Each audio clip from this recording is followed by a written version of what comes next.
So several weeks ago, I shared with all of you my crochet bucket list, the link for which I will put down in the description just in case you're interested in seeing what's on it for yourself. But many of the projects goals I mentioned were aspirational in that while I aspire to do them, it's probably unrealistic that I'm going to be able to get around to doing so anytime soon.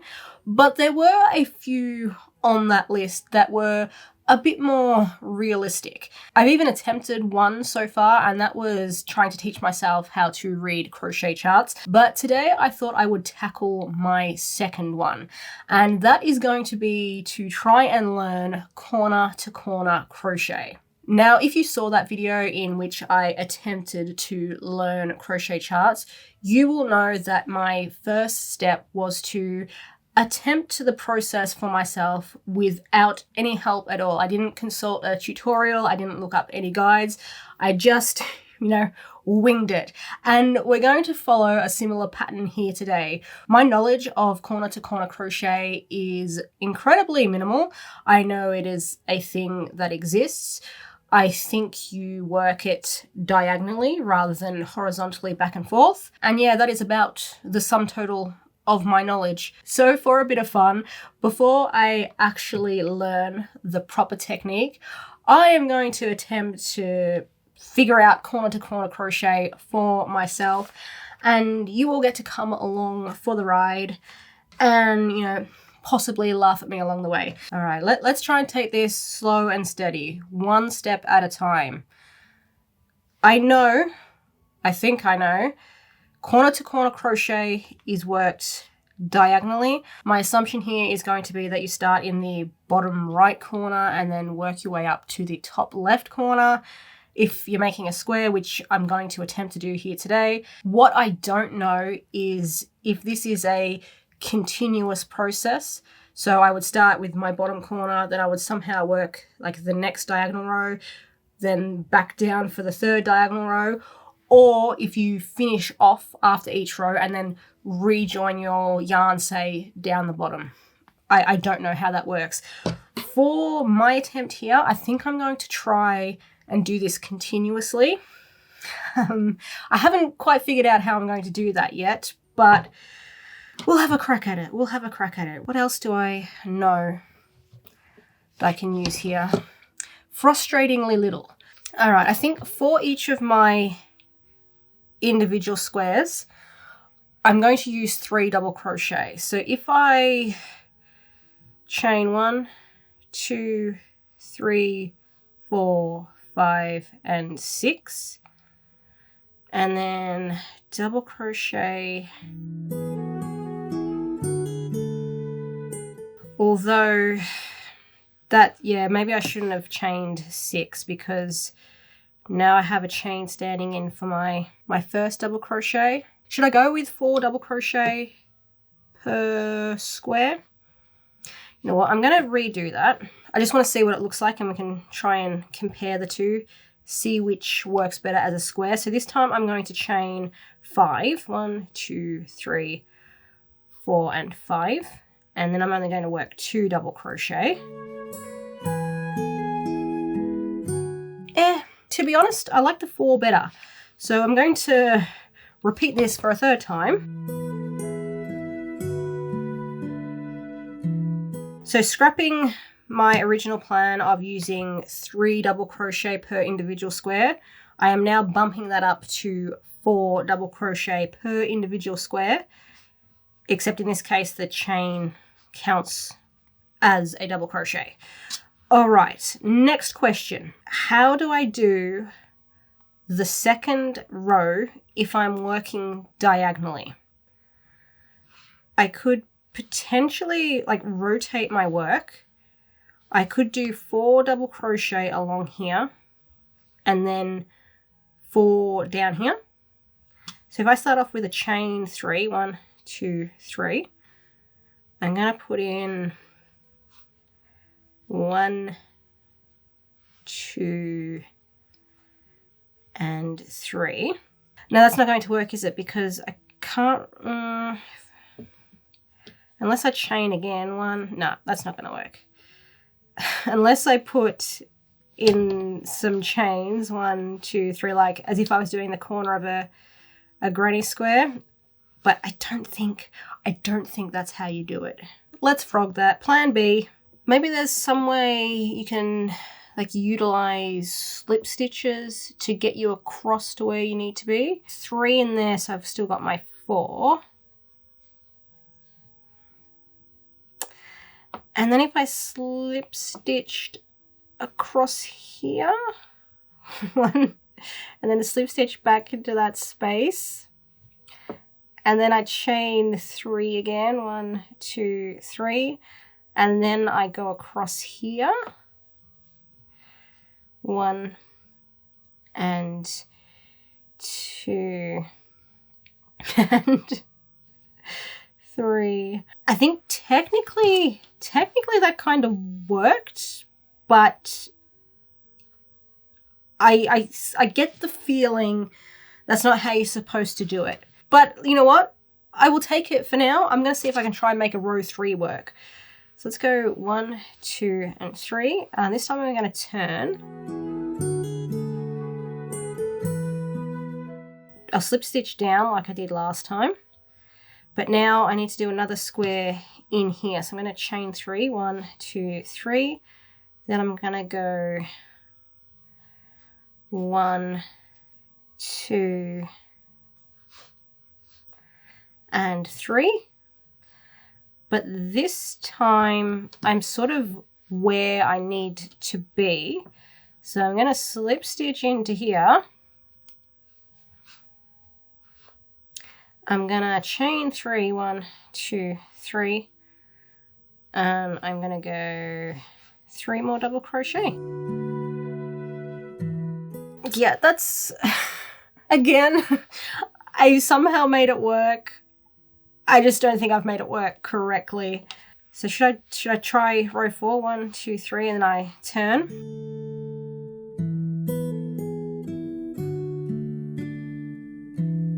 I imagine all of you who are experienced with corner to corner crochet are laughing at me right about now. I admittedly know nothing about corner to corner crochet, but I think I know just enough to say this isn't right. That's not how you do it. Let's give it one more attempt. So what can I do differently? Start off with my chain 6 again. Oh, now what did I do last time? I know I started with a chain 3. Maybe every row starts with a chain 6, like at the start. Worth a shot. 1, 2, 3, 4, 5, and 6, because I can put my 3 double crochet here. Let's do that. 1, 2, and 3. And then can I join you to there? But then I'm faced with the, hang on. If I join that to there, then I can chain 3 and work across here. I think that works. That's looking better than my last attempt. So I start with chain 6 again. 1, 2, 3, 4, 5, and 6. And then I want to put in my 3 doubles. But this time I want to go here. So how am I going to get you? I turn. Yeah, okay, so I turn. And if I slip stitch there, maybe, because I can chain 3 again. 1, 2, 3. And then I can double crochet across 3 times. 2 and 3, which gets me where I want to be here. So if I slip stitch and then do the same thing, 3 double crochet, no, chain 3 first, Lee. Chain 3 first.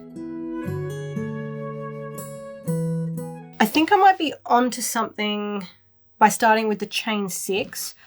I just don't know if I'm doing the in between the middle section correctly, though that does look, at least to my eyes, a lot neater than my first attempt, because I think the slip stitches to get across I used there were a bit messy. All right, let's see if I can do a row 4 here. So if I chain 6 again,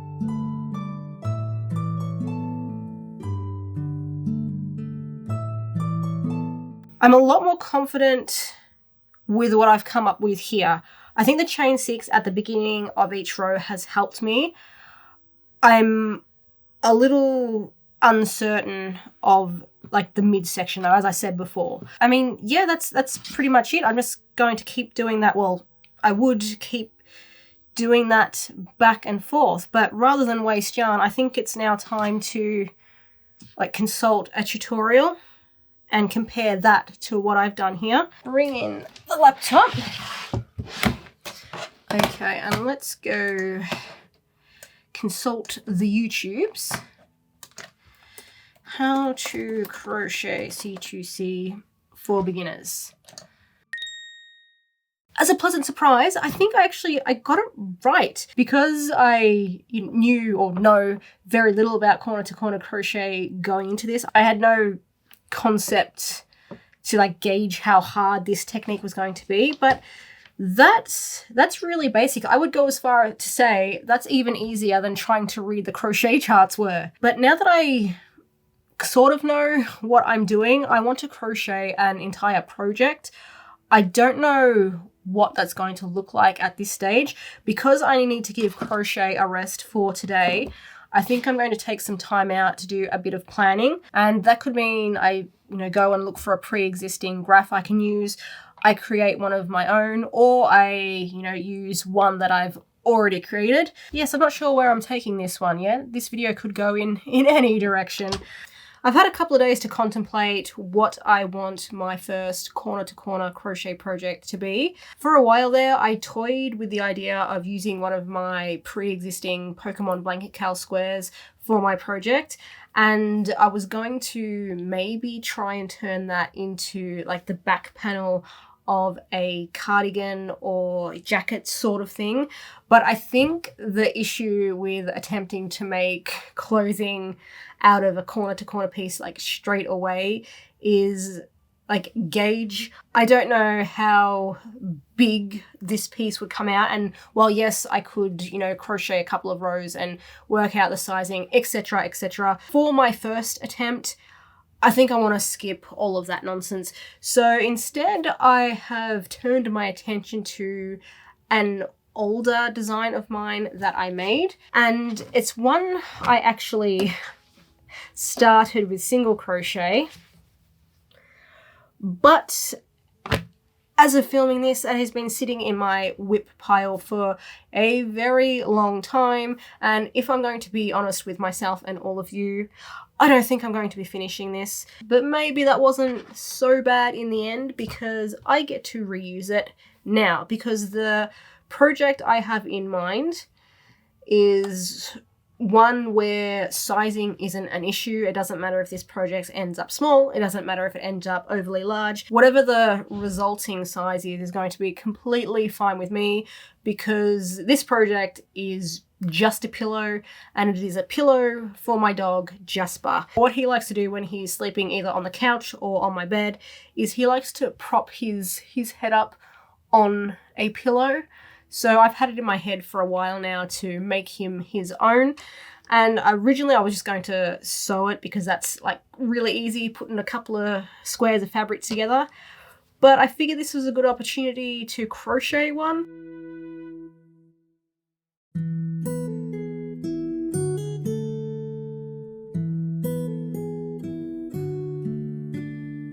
I get all the way to the bloody end, and that's when it decides to knot. I'm done struggling with this yarn. You are just going to be cut loose.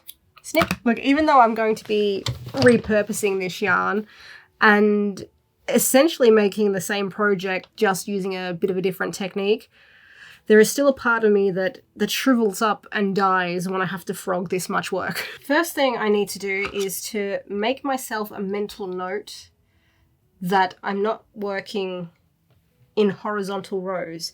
I do need to work on the diagonal. So I'm going to start down in the bottom right corner, and like I did with my practice, and thankfully like the tutorial showed as well, I need to chain 6. Let's go 1, 2, 3, 4, 5, and 6. And this is going to be a bit smaller than my test piece because in that test piece I used a 5mm hook and 12 ply yarn, but here I'm using 8 ply yarn and a 4mm hook. And there we go. So that is row 1 done. And then I chain 6. I think I started every row with a chain 6. 1, 2, 3, 4, 5, and 6. Then I do my 3 double crochet down the chain.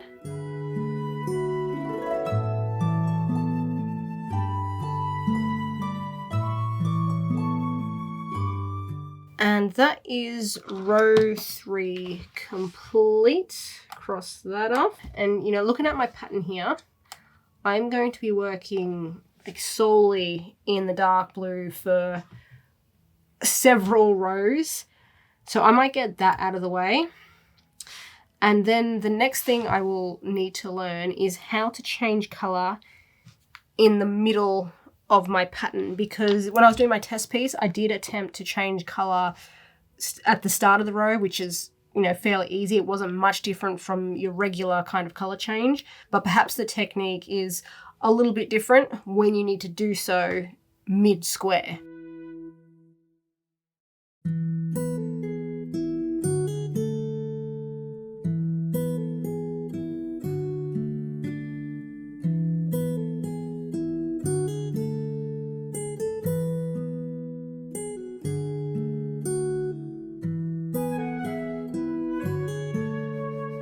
So remember when I said that the size of this project didn't really matter, or at least I think I said something to that effect. Technically, that is still true, but I'm going to level with you guys. I severely underestimated the size of this project. I think what I did was, because originally I was going to create one of my Pokemon blanket cal squares, and they're a 40 by 40 design. And I then proceeded with this one, just thinking in my head that it had similar proportions, when it definitely does not. This project is a 128 by 128 square, not a 40 by 40. Yeah, this is what I've got so far, and I'm only at row 42. So perhaps I won't be making a dog pillow. I might have to turn it into like a dog blanket instead. I mean, as I said, it doesn't technically matter that it's a bit, well, a lot bigger. It's just going to take me a hell of a lot longer than I originally planned. But anyway, now that I have crocheted up to row 42, which is not even halfway through, I am going to do my first, or attempt to do at least, my first color change.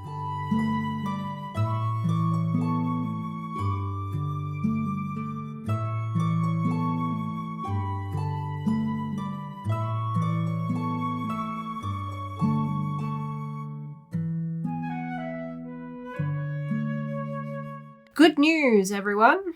My original mistake continues to snowball. When I realized I had made that oopsie, I did stop to question whether or not I would have enough yarn to complete this project. I'm talking about this color specifically, which I'm using for the background. And I was like, yeah, it's fine. I knew I had at least, 4 to 5 extra skeins of this color sitting on my shelf.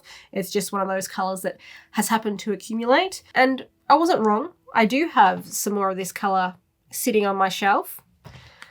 However, turns out it's 12 ply. I've been using 8 ply, and for whatever reason, and of course I didn't check, I was convinced that this was 8 ply. So when I realized that mistake, I started facing another dilemma. Do I just continue on but use the 12 ply instead, which is obviously going to make part of the blanket slightly larger? Or do I, head to the Spotlight website and just buy myself some more yarn? I chose to head to the Spotlight website and buy myself some more yarn.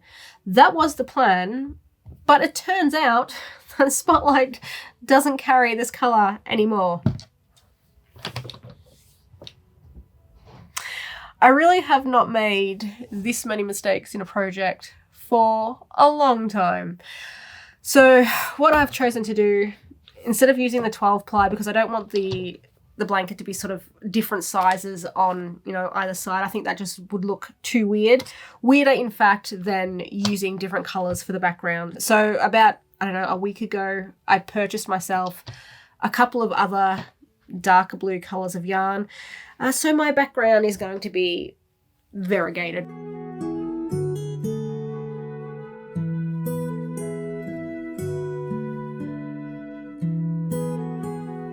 My package from Spotlight arrived yesterday, and thank goodness for that, because this is all of the background yarn that I have left. I cannot scrounge any more up. This colour is gone. It's done. But I grabbed from the website like 2 different shades of blue. So I've got this one. One of them was called Navy, which I think is this one. Where is the colour listed? Yes, we've got Navy and we've got Twilight. Look, hopefully all of my mistake making is behind me at this point and I can finish the rest of this project hassle-free. I don't have much confidence in myself at this point though.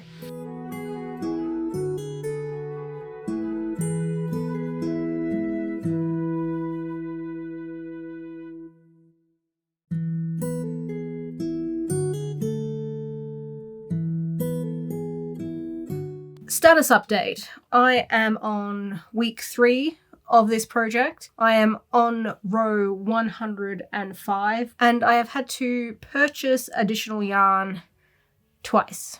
All in all, not bad for a project that I was hoping would take around a week and use up some yarn for my stash. I mean, in all fairness, it has done that to a degree, but the blue yarn in my stash was not going to get me all the way, and I have a sneaking suspicion I might have to make a 3rd purchase. I really did go a little bit overboard with this project, didn't I? Like, it was accidental to start, but like I could have stopped myself at any point. But no, I chose to head down, carry on, soldier through it, which I'm beginning to not regret. I'm not at regret yet, but I think I'm approaching the off-ramp. Maybe. I think it'll be fine once I finish this. I'm just very annoyed at myself that I made such a utterly stupid mistake to begin with, and also that I then had to go and purchase more yarn when I've been trying really hard to use up what's in my stash. But yeah, once the complete project is here, hopefully it will just wash all that annoyance and frustration away. And on a positive note, I am really enjoying crocheting the corner to corner crochet. I think it works up so well. It produces such a lovely texture. I really like it. And even as I'm crocheting this, I'm already thinking ahead to what else I can use this for once I finally finish this blanket. And to that end, I'm going to stop talking now and continue crocheting.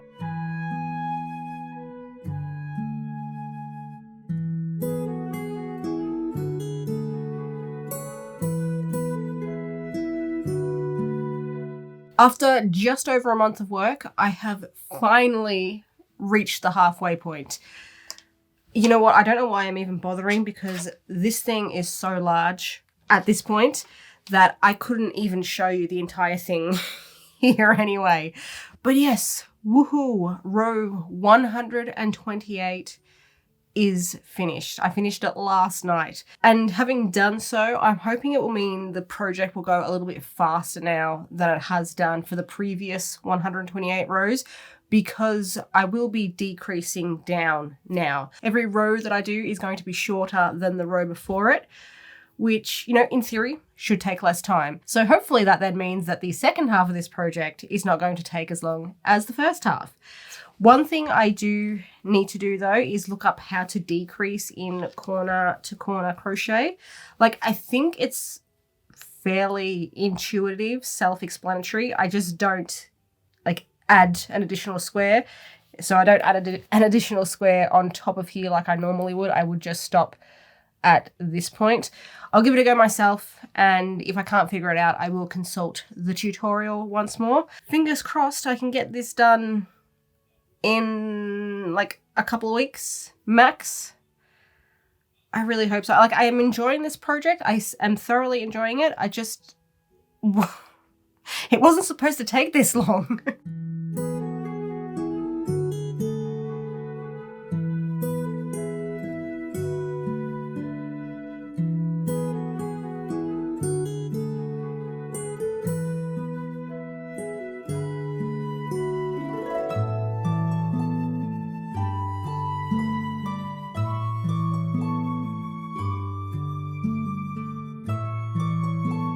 I finally finished the final row for which I need to use the Twilight yarn as the background colour, which means for the remainder of the blanket, I've got to switch it up to the navy, which in turn means I only have 77 rows of this project to go. We're getting closer.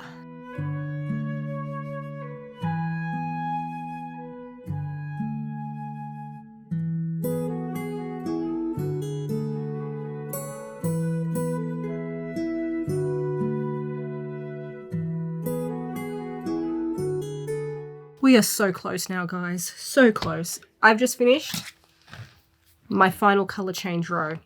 So for the rest of this project, I just get to work in one colour. I am perhaps disproportionately happy about that fact.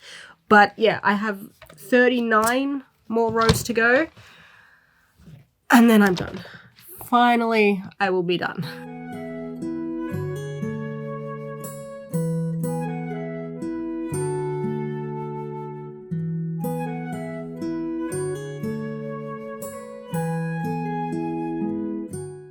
And we're finally done. So to recap, this project was originally supposed to be 40 by 40 squares.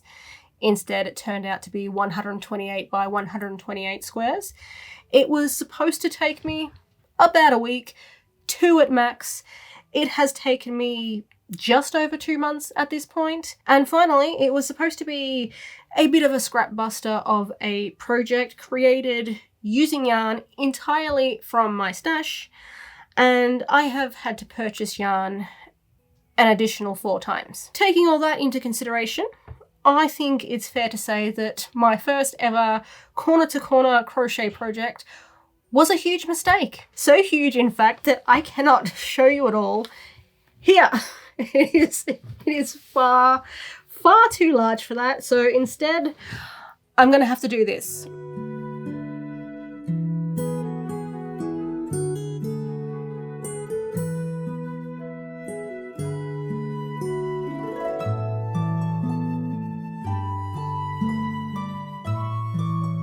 So despite this project being a huge, massive, gigantic mistake, it is one that I'm very glad that I made because I have enjoyed every second of working on this project.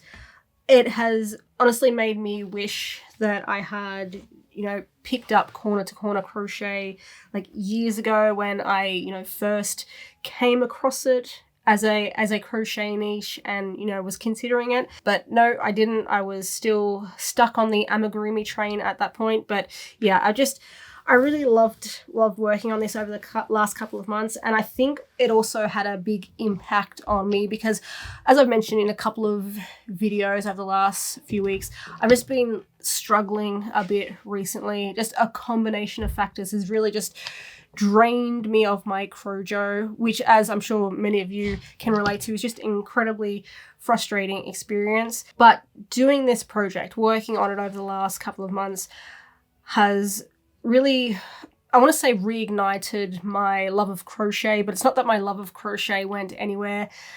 It's sort of like, I think kicking my motivation into gear again. So that was sort of a positive outcome that I wasn't expecting.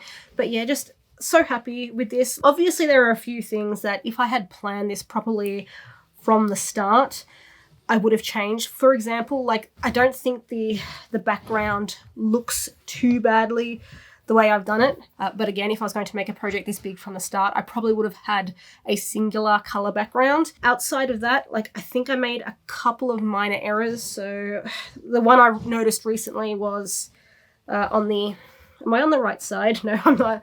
The N from my introverted, I accidentally put an extra lighter blue square in there. Can you even see what I'm talking about? But yeah, there's an extra blue square in there, but I didn't notice that until I was at like the 7th last row here, and my reaction was not frogging that. Nope. Fortunately, it doesn't actually look too bad with the italic text or the italic font here. So yeah, that's staying.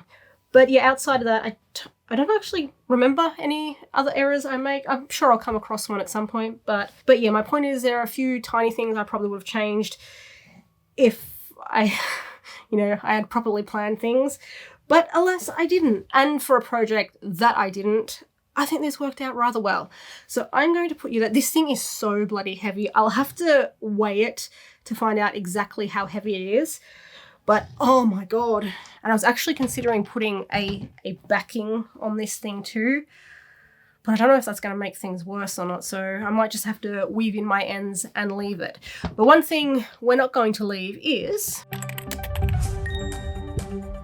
And today's featured creator on the hookup is Ash, and she says, I am a little bit of a multidisciplinary crafter. I have dabbled in finger painting with watercolors. I've taken up cross stitch from my mother, and my main series, recycling fast food wrappers into depictions of that restaurant's food. For example, my first piece was a McDonald's and a medium fry, made entirely from McDonald's wrappers, bags, etc. I use cardstock for stability and adhesive, of course, but the rest is recycled materials sourced directly from food ordered at the restaurant or for vintage pieces online. Honestly, that is such a cool concept for an art piece.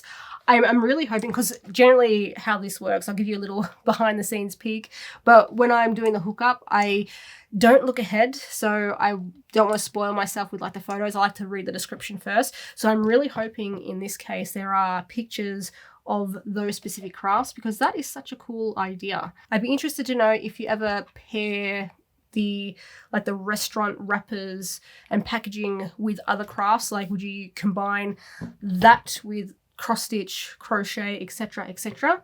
Very cool, very cool. But anyway, if you would like to check out all of Ash's links, they will be down in the description. If you would like to apply for the hookup for yourself, the link is also down in the description. Thank you all for watching this video. Let me know what you thought of my blanket. I am pleased with how it turned out, and shout out to that one Tumblr post I saw back in like 2014 of some person like wearing this slogan on a t-shirt. For some reason that stuck with me, and I decided to stick it on a blanket. So yes, shout out to whoever that was. Thank you all for watching. Consider subscribing if you haven't already. Like the video if you enjoyed it. Share it if you think it's worth sharing, and I will see you in the next one. Just before you leave though, do you want to hear the worst thing about this project? I actually measured the original pillowcase that I wanted to make, and if I had done my original plan of a 40 by 40 square, it would have worked out pretty much the perfect size. So I really screwed myself over on this one. Okay, that's all. Bye.